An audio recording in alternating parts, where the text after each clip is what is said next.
صحبت اللہ والوں کی، صحبت اللہ والوں کی، اللہ سے ملوا جاتی ہے صحبت اللہ والوں کی، اپنا رنگ دکھا جاتی ہے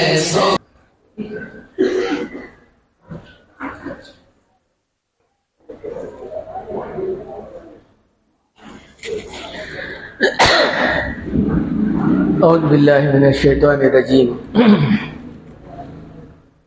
بسم اللہ الرحمن الرحیم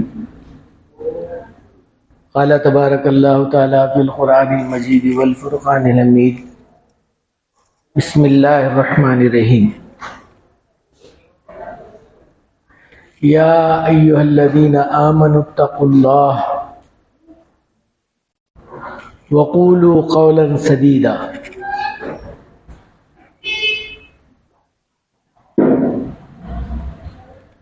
صدق اللہ المولانا العظیم نحمدہ ونصلی علی رسولہ الکریم اما بعد۔ بزرگان محترم، معزز سامعین کرام، چند جمعوں سے ذکر اللہ پر بات ہو رہی ہے۔ ذکر کا مقصد گزشتہ جمعہ میں بتایا گیا تھا، اللہ کا دھیان ہے۔ جس کو اللہ کا دھیان نصیب ہو گیا وہ بہت ساری نعمتوں سے جو اللہ کی طرف سے آ رہی ہیں مستفید ہوگا۔ جتنی عبادتیں ہیں وہ اللہ کے دھیان کے ساتھ ہی قبول ہونے والی ہیں، اور جتنی قربت خداوندی کا معاملہ ہے وہ دھیان خدا سے ہی نصیب ہونے والا ہے۔ جس کو اللہ کا دھیان نصیب ہو گیا گو ظاہری اعتبار سے وہ عالم نہ ہو، حافظ اور مفتی اور محدث نہ ہو،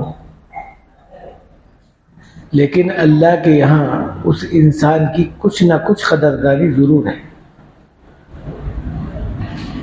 چونکہ وہ ہر وقت اللہ کو حاضر اور ناظر سمجھتا ہے۔ چاہے آدمی کسی بھی حالت میں رہے، اللہ ہی کو اپنا کرتا دھرتا اور پالنہار اور ساری کی ساری چیزوں کا ذمہ دار ہی اللہ کو سمجھتا ہے۔ یہی ایمان کا ایک خاصہ ہے، اور ایمان کے کلمات بھی تو یہی ہے، لا الہ الا اللہ محمد الرسول اللہ۔ اللہ کے سوا کسی کو عبادت کا لائق نہ سمجھنا، رسول کریم صلی اللہ علیہ وسلم کو سچا اور اللہ کے مقرب رسول سمجھنا۔ جب یہ دو باتیں آدمی کے دل اور دماغ میں بیٹھ جائیں تو پھر اللہ تعالیٰ جل شانہ اس انسان کو ایمان کی حلاوت نصیب کرے گی۔ 1978 میں دارالعلوم دیوبند کا جلسہ ہوا، 117 سال کے بعد ہوا۔ 100 سالہ جلسے کے نام سے مشہور تھا، جس میں میں بھی گیا تھا۔ کافی تعداد میں لوگ جمع ہوئے تھے۔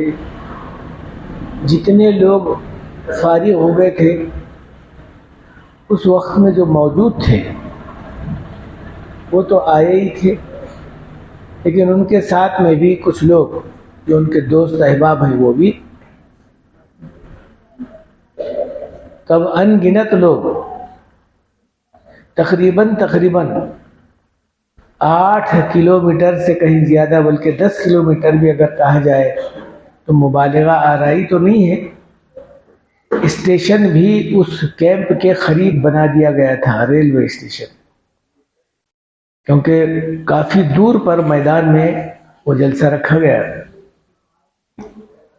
اسٹیج جو بنایا گیا تھا اس پر 500 سے زیادہ کرسیاں ڈالی گئی تھیں، جس پر پورے دنیا کے وزیر حضرات، منسٹر حضرات آ گئے تھے تقریباً۔ اس میں مسلمان تو زیادہ ہی تھے، غیر مسلم بھی کچھ تھے۔ چونکہ میں بھی شرکت کر رہا تھا، تھوڑی دور پر تھا، مولانا ابو الحسن ندوی صاحب رحمۃ اللہ علیہ کی بات شروع ہوئی۔ مولانا نے کہا کہ ہمارے پاس دنیا کے بڑے بڑے سپر کنٹری کے لوگوں، منسٹروں، سربراہوں، ہمارے پاس ایک ایسا بم ہے، اور وہ بم کا استعمال اگر ہم کریں تو ساری دنیا نیست و نابود ہو جائے گی۔ شاید تمہارے پاس وہ نہیں ہے، ابھی نہیں بنائے اور قیامت تک نہیں بنا سکیں گے، لیکن ہمارے پاس ہے۔ لوگ ایک دم چوکنا ہوئے، کیونکہ پیرس سے، انگلینڈ سے، فیوجی سے، اور پھر بہت دور دور کے لوگ بھی وہاں پر تھے، لیکن یہ مولوی حضرات، یہ مولانا، ان کے پاس کون سا ایسا سائنس کا معاملہ آ گیا جو ان کے پاس ایسا بم تیار کرنے کا فارمولہ تیار ہو گیا؟ کہا کہ ایک بم ہمارے پاس ساری دنیا کو ختم کرنے کے لیے آن میں کافی ہے۔ اب لوگ ذرا سن رہے ہیں کہ بھئی آخر کیا بولنا چاہ رہے ہیں آگے، تو یہی آیت پڑھے انہوں جو میں ابھی پڑھا، یا ایھا الذین آمنوا اتقوا اللہ وقولوا قولا سدیدا۔ اے لوگو، ڈرو اللہ سے اور سچی بات بولو، اچھی بات بولو، سچی بات بولو۔ ساری کی ساری دنیا میں اس سے سچی اور کیا بات ہو سکتی ہے کہ اللہ ایک ہے، محمد صلی اللہ علیہ وسلم اس کے نبی ہیں۔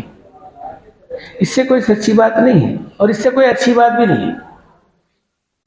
چاہے دنیا کچھ بھی بولے، لیکن ہمارے نبی محمد الرسول اللہ صلی اللہ علیہ وسلم سے پہلے کم و بیش 1,24,000 پیغمبر، اس سے کہیں زیادہ بھی ہو سکتے ہیں، کا پورے کے پورے نبی جو دنیا میں آئے ہیں، وہ یہی بات اور یہی لفظ لوگوں کے سامنے کہے ہیں، یا ایھا الناس قولوا لا الہ الا اللہ تفلحوا۔ اے لوگوں، کہو لا الہ الا اللہ تا کامیاب ہو جاؤ۔ اور ہمارے نبی محمد صلی اللہ علیہ وسلم کے الفاظ، یا ایھا الناس قولوا لا الہ الا اللہ محمد رسول اللہ دخل الجنہ۔ کہو لا الہ الا اللہ محمد رسول اللہ، جنت میں داخل ہو جاؤ گے۔ یہ کوئی کلمہ معمولی نہیں ہے، چونکہ ہم اس کی قدردانی سمجھے نہ، اس کا وقت اور اس کی وزنداری سمجھے نہ، اس کی قیمت جانے۔ چونکہ وہ ایک مثال ہمیشہ میں دیا کرتا ہوں، جوتے سے شال کو پوچھ رہا تھا ایک آدمی۔ جوتا ہے 50 روپے کا، شال ہے 500 روپے کی، اور پوچھ رہا ہے اس 500 کی شال سے 50 روپے کے جوتے کو۔ اب کوئی عقل مند آدمی اس سے یہ کہا، ارے بھئی 50 روپے کے جوتے کو 500 کی شال سے پوچھ رہا ہے، کوئی عقل کی بات ہے؟ تو اس نے یہ جواب دیا، جوتا آپ کمائی ہے، شال باپ کمائی ہے۔ جوتا میں کمایا ہوں، شال باپ کمائے ہیں، باپ کمائے سو اس کی قدردانی نہیں ہے، میرے کمائی کی قدردانی میرے پاس ہے کیونکہ محنت سے آیا ہے۔ تو یہ دین ہمارا ہمارے بڑوں سے ملا ہے، یہ کلمہ ہمارے بڑوں سے ملا ہے، تو ہم کو قدردانی نہیں ہے اس کی، ورنہ جو قدر کرے ہیں ان سے پوچھیں کہ قدر اس کی کیا ہے۔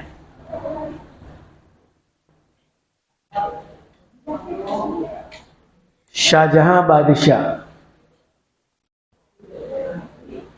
سید شہاب الدین شاہ جہاں مغلیہ خاندان کا بادشاہ ہے۔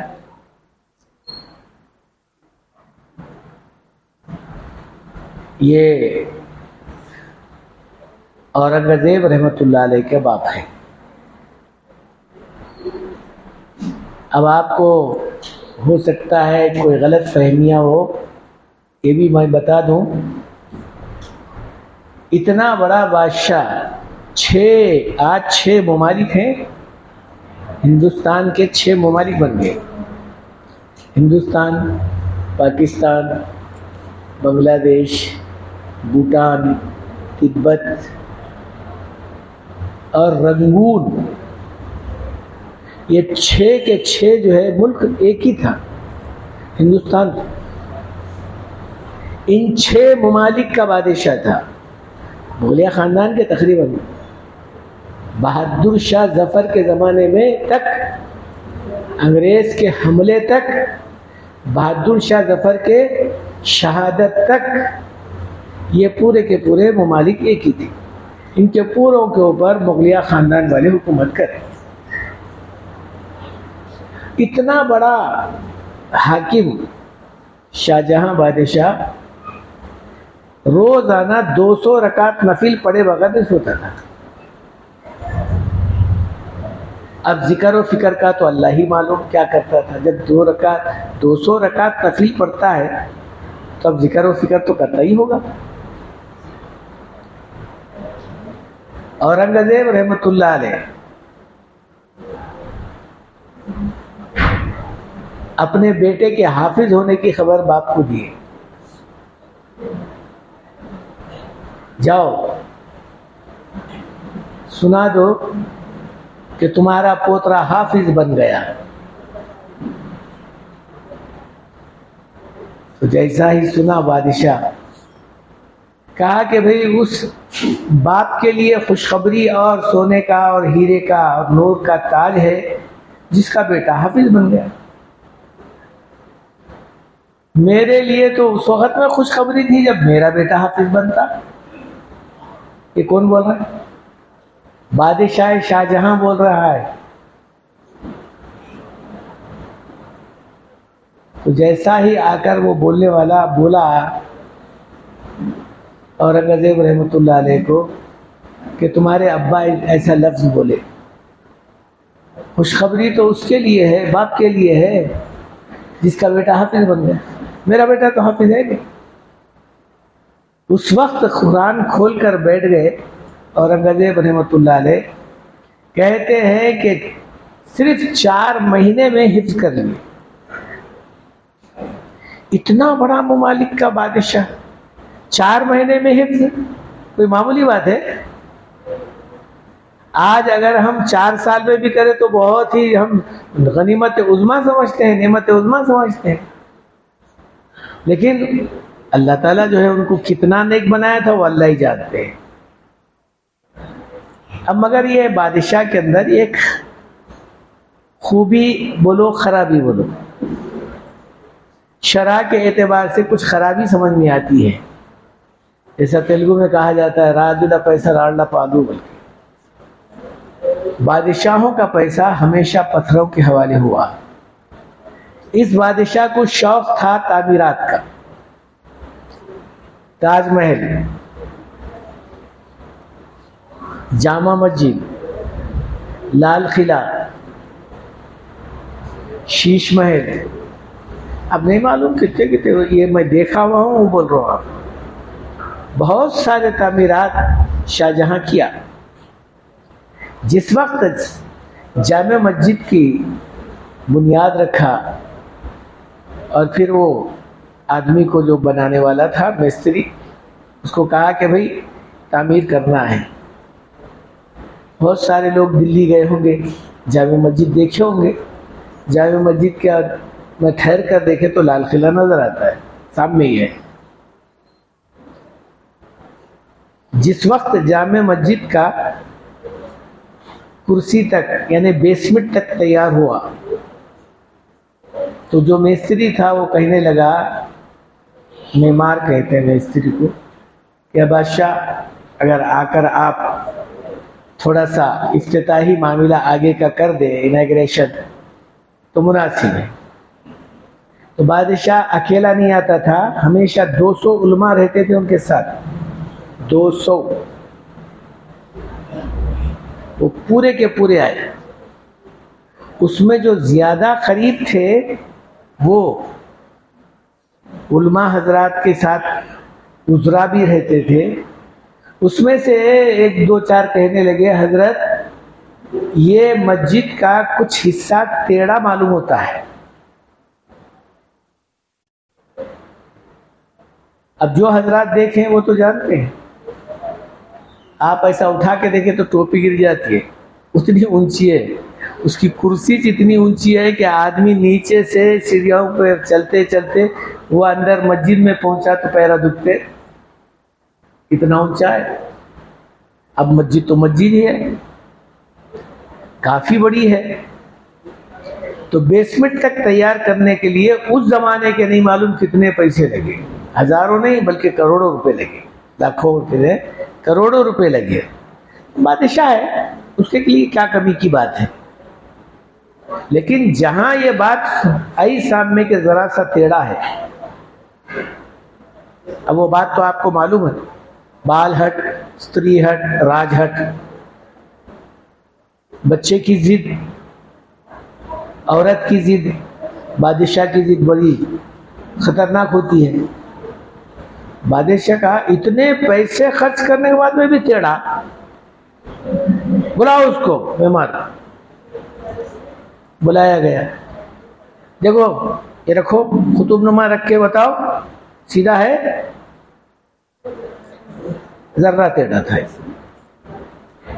ہو سکتا ہے 2 4 انچ 1 فیٹ کچھ تو بھی ہو سکتا ہے. اوپر کی تعمیر پھر سیدھا بھی ہو سکتی تھی, لیکن چونکہ دماغ بادشاہ کا دماغ ہے, وہ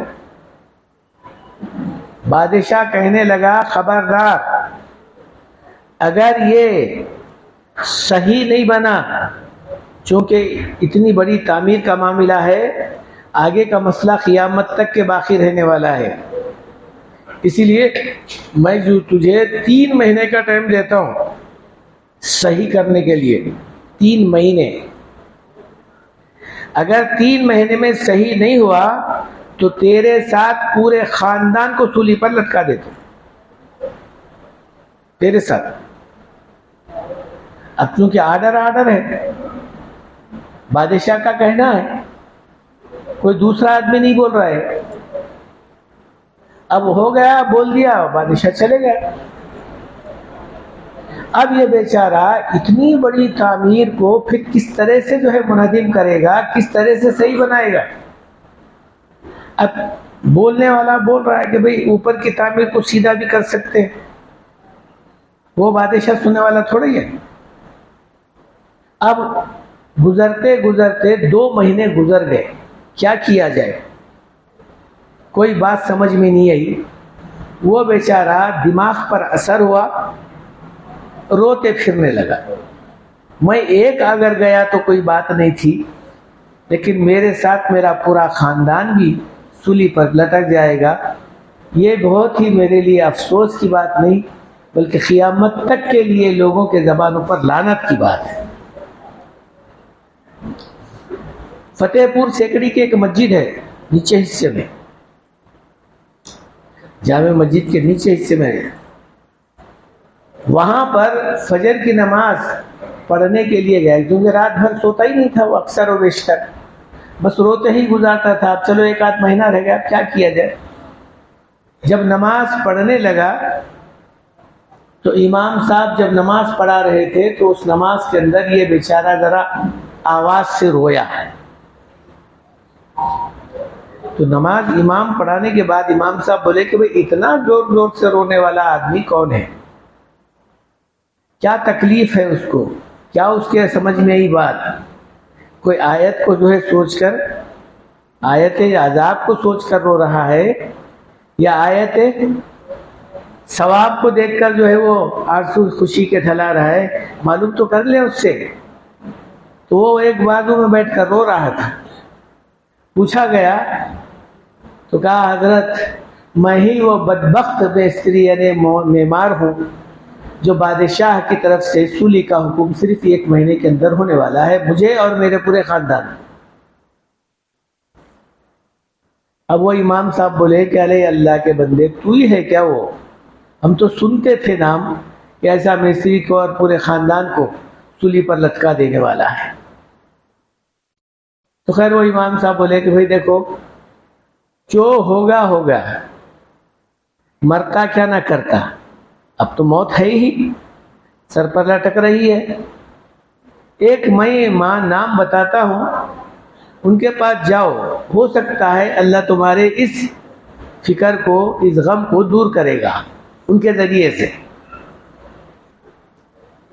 اب وہ صاحب کلیم اللہ صاحب شاہ جہاں پوری رحمت اللہ علیہ بڑے میاں تھے،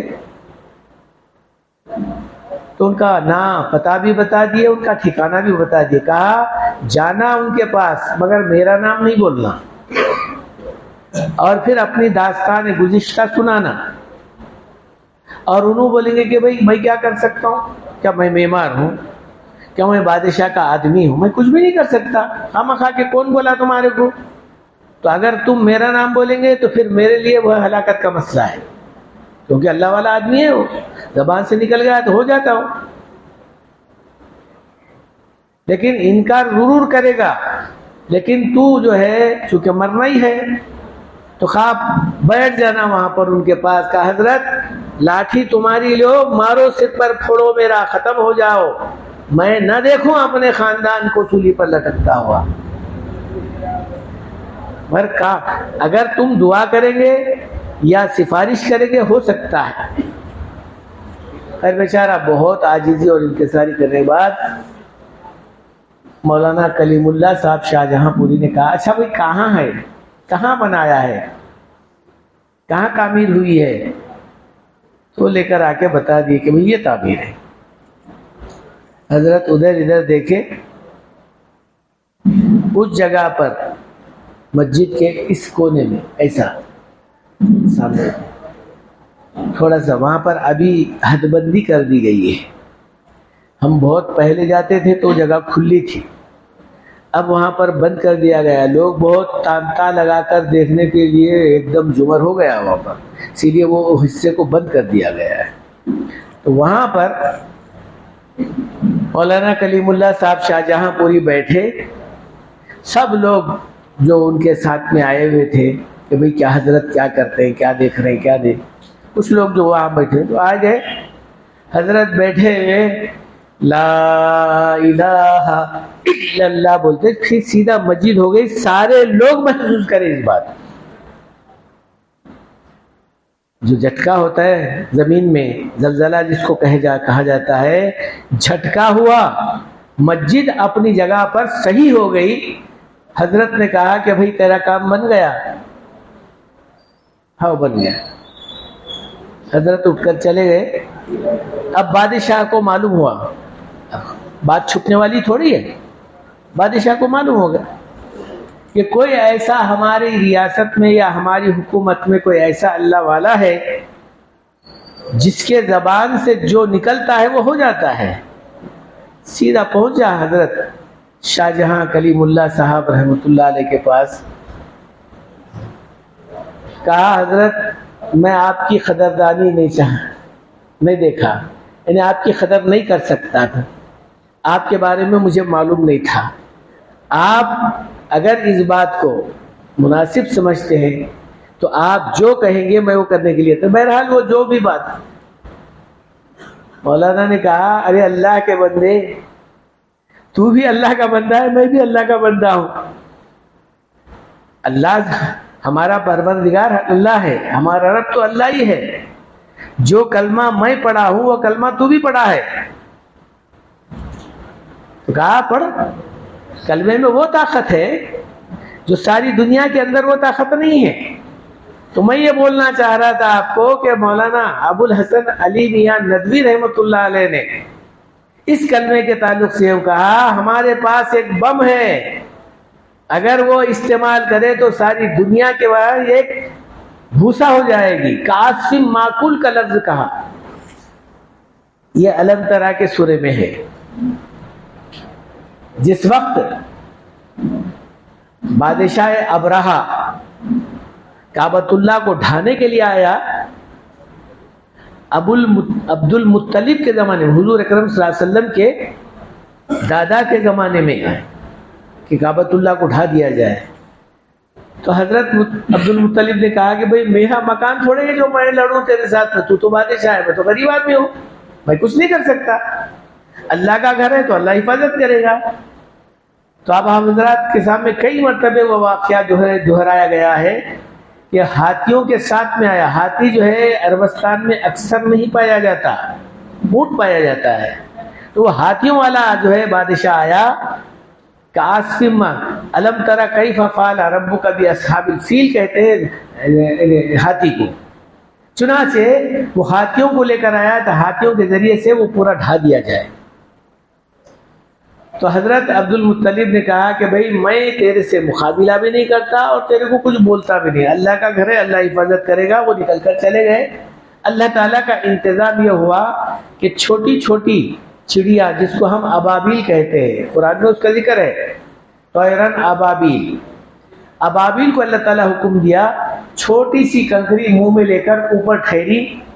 جب یہ ہاتھی والا اندر آیا تو جو ہاتھی کے اوپر بیٹھا ہوا تھا اس کے اوپر وہ کنکری چھوڑ دیتی تھی، تو کنکری سر کے اوپر سے گر کر اندر سے نکل کر پیٹ میں سے نکل کر پیخانے کی راہ سے ہاتھی کے پیٹ میں گھس جاتی تھی اور ہاتھی کے پیٹ میں سے نکل کر زمین کے اندر گھس جاتی تھی. تو ایسا معلوم ہوتا تھا کہ سارے کا سارا اندر کا معاملہ پورا جلا دیا گیا اور بالکل یعنی اوپر کا حصہ مرے کی طرح رہ گیا، بھوسے کی طرح رہ گیا، اندر کا پورا مغز ختم ہو گیا. اسی کو قرآن نے کہا عاصم معقول، یعنی ایسا ہو گئے جیسا اندر کا مغز ختم ہو گیا اور بھوسا بھوسا رہ گیا. پتہ ہی نہیں چلا کہ بھئی کیا ہونے والا ہے، کیا ہو گیا. جس کے سر پر گرتی تھی وہ کنکری، وہ آدمی بالکل بھوسا ہو کر نیچے ڈھیر ہو جاتا تھا. تو مولانا نے کہا، ابو الحسن ندوی رحمۃ اللہ علیہ نے کہا ارے وہ اگر بم ہم استعمال کریں گے تو قاسم معقول بن جاؤ گے تم، ساری کی ساری دنیا ڈھیر بن جائے گی، ڈھیر. اس کے بعد کہا وہ بم ہے ہمارے پاس، یعنی مسلمانوں کے پاس وہ بم ہے، وہ ہے بم لا الہ الا اللہ محمد رسول اللہ. اب اس بم کا جو معاملہ ہے عجیب اور غریب معاملہ ہے، چونکہ ہم سبھی پڑھتے ہیں کلمہ، لیکن حضرت کلیم اللہ شاہ جہاں پوری رحمۃ اللہ علیہ نے بھی پڑھا تو مسجد اپنی جگہ پر ٹھیک ہو گئی. ہم ایک نہیں کئی مرتبے پڑھتے ہیں تو کچھ بھی نہیں ہوتا. تو معلوم یہ ہوتا ہے کہ ہو سکتا ہے ہمارے اندر کوئی چیز کی کمی ہے، جس کو اس سے پہلے بھی میں بتایا تھا. اندر جانے والی چیز اگر صحیح جائے، جس کو ہم غذا کہتے ہیں، حلال چیز جائے، اور باہر نکلنے والی چیز جس کو ہم الفاظ کہتے ہیں، صدق مقال، عقل حلال، یعنی حلال چیز اندر جائے اور بات زبان سے سچی آئے، تو پھر یہ دو باتیں اگر آدمی کے اندر ہو جائے تو پھر کلمہ پڑھنے والے کے اندر کچھ نہ کچھ اثر ضرور ہوتا ہے. یہ بات بالکل نہیں ہو سکتی کہ آدمی کھانا کھائے پیٹ نہ بھرے، پانی پیے پیاس نہ بجھے، ایسا ہو نہیں سکتا. اگر ایسا ہے تو پھر کچھ نہ کچھ بیماری ضرور ہے اسے. تو میرے بزرگوں دوستو، کلمہ پڑھے اس کا اثر نہ ہو تو معلوم یہ ہوتا ہے کہ کچھ نہ کچھ ہمارے اندر خامی کچھ ضرور ہے. ورنہ اللہ تعالیٰ یہ نہیں کہا کہ بھئی نماز کے اندر کچھ نہیں ہے، کہا ہر چیز کے اندر کچھ نہ کچھ ہے. جیسا کہا قرآن نے ان الصلاۃ تنہی عن الفحشاء والمنکر، نماز کے اندر وہ قوت ہے کہ ساری برائیوں کو ختم کر دیتی ہے، ساری کی ساری چیزیں نکل جاتی ہیں اس کے اندر سے. لیکن ہم بچپن سے نماز پڑھ رہے ہیں، گھٹا پڑ گیا، کچھ بھی نہیں ہو رہا. لیکن اللہ والے کچھ عجیب اور غریب جو ہے اپنی عبادت کرتے تھے، کہا ہاتھ اٹھانے سے پہلے، ہاتھ گرنے سے پہلے اللہ تعالیٰ ان کی دعا کو قبول کرتا ہے. تو میرے بزرگوں دوستو، یہ اللہ کا نام کوئی معمولی بات نہیں ہے جس کو ہم کہیں لا الہ الا اللہ محمد رسول اللہ. اگر آدمی سچے دل سے، صدق دل سے، عقل حلال کھاتے ہوئے اگر کوئی نے کہا یہ کہ لا الہ الا اللہ محمد رسول اللہ، انشاءاللہ اس کے لیے کوئی دنیا میں، اسی لیے قرآن نے کہا، حدیث میں بھی ہے یہ بات، جب بچہ پیدا ہوتا ہے تو سب سے پہلے اللہ کا کلام اس کے کان میں پڑھا جائے، اللہ کا نام اس کے جو ہے کان میں کہا جائے، اور جب ذرہ سا ہوش میں آتا ہے اور پھر بات سمجھنے اور کے قابل ہوتا ہے تو اس کو کلمہ سکھایا جائے. اور جب مرتا ہے آدمی، دم جانے لگتا ہے، سکرات کی عالم ہوتی ہے، تو اس کے سامنے کلمے کی تلقین کی جائے. جب بولنے والا بچہ بولا کلمہ لا الہ الا اللہ محمد رسول اللہ، اور جانے والا آدمی پڑھ لیا لا الہ الا اللہ محمد رسول اللہ، درمیان میں زندگی میں چاہے کتنے ہی گناہ کیوں نہ ہو، اللہ کے رسول کا فرمان ہے اس کے پورے گناہ اللہ معاف کر دیں گے اور اس کو جنت میں داخل کر دیں گے. اب حدیث ہے، من کلامی الی آخرہ لا الہ الا اللہ محمد رسول اللہ دخل الجنہ، جس نے آخری وقت میں بھی اگر لا الہ الا اللہ محمد رسول اللہ پڑھ لیا تو کسی کے پاس بھی کسی قسم کی کوئی رکاوٹ نہیں ہے، وہ تو انسان جنت میں جائے گا. یہ کلمے کی خوبی ہے، یہ کلمے کی جو ہے طاقت ہے. اگر ہم کلمے کو سمجھے تو پھر سب کچھ ہے، اگر نہیں سمجھے تو کچھ بھی نہیں ہے. کسی نے کہا ارے بھائی پتھر کا بت ہے، اس سے کیا ہونے والا ہے؟ کہا کچھ بھی نہیں ہوگا. لیکن آدمی اگر اعتقاد کے ساتھ میں اس بت کو جو ہے مانے گا تو پھر یہی شرک عظیم ہو جائے گا اور خدا کے ذات میں شرک کرنے والا ہو جائے گا، کبھی خدا اس کو معاف کرنے والا نہیں ہوگا. تو میرے بزرگوں دوستو، کوئی چیز آدمی اگر کر رہا ہو تو صاحب میں یہ دیکھے کہ میرے کلمے نے اس کی اجازت دی ہے یا نہیں دی ہے. تو کہا میں یہ بات بتا رہا تھا، اللہ کے نام کے اندر اتنی بڑی طاقت ہے کہ ساری دنیا ایک طرف، اللہ کے رسول صلی اللہ علیہ وسلم نے فرمایا، بلکہ ان سے پہلے حضرت موسیٰ علیہ السلام نے بھی فرمایا تھا، اے اللہ میں تجھے یاد کروں، کس زبان سے یاد کروں؟ کوئی خاص بات؟ اللہ نے کہا لا الہ الا اللہ کہو، لا الہ الا اللہ کہو. تو حضرت موسیٰ علیہ السلام، یہ تو ساری دنیا کہتی ہے، یہ تو ساری دنیا کہتی ہے. اب آپ کو ایک بات اور بھی بولتا ہوا چلو، اس سے پہلے بھی بتایا تھا، ساری دنیا کی ساری مخلوق اپنی اپنی زبان میں اللہ کو یاد کرتی ہے. جیسا قرآن نے کہا للہ ما فی السماوات ما فی الارض، زمین کے اندر، زمین کے اوپر، سمندر کے اندر، سمندر کے اوپر، آسمان کے نیچے، آسمان کے اوپر، پوری چیزیں اللہ کا ذکر کر رہی ہیں، اللہ کو یاد کر رہی ہیں.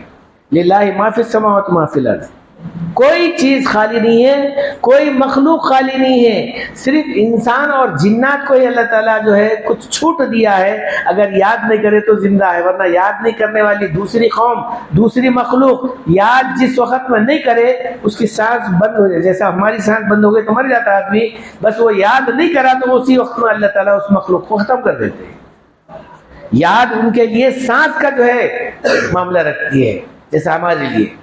تو کہا جب اللہ کا نام نہیں لیا تو ساری کی ساری دنیا کے مخلوق کو خدا غارت کر کے رکھ دیں گے. اسی لیے کہا یہ ساری کی ساری دنیا جو رکی ہوئی ہے، ٹھہری ہوئی ہے، چل رہی ہے، یہ اللہ کے نام کی وجہ سے ٹھہری ہوئی ہے. لا تقوم الساعة حتى يقال فی الارض اللہ اللہ.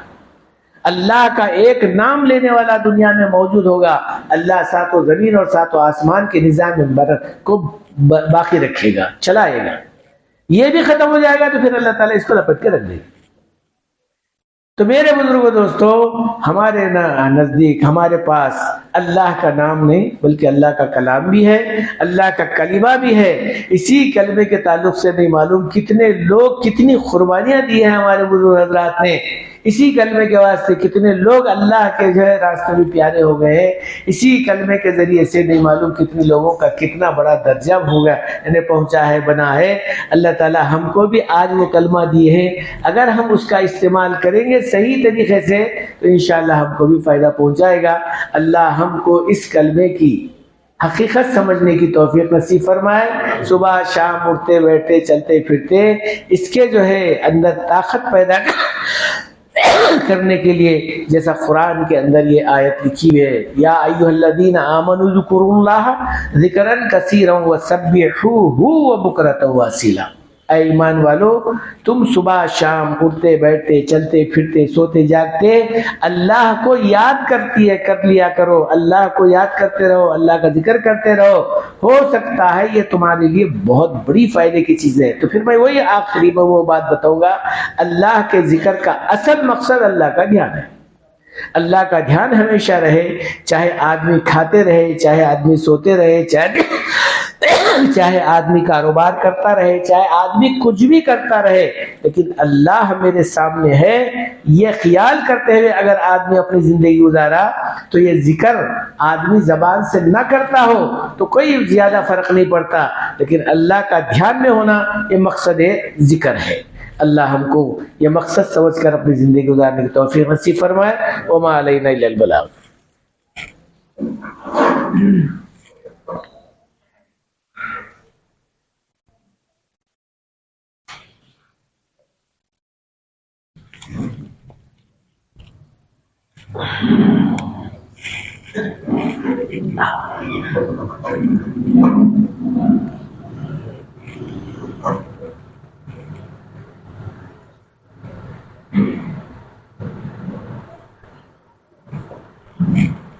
الله أكبر الله أكبر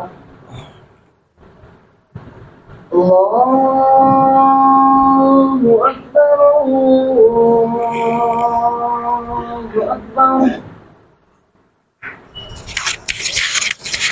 أشهد أن لا إله إلا الله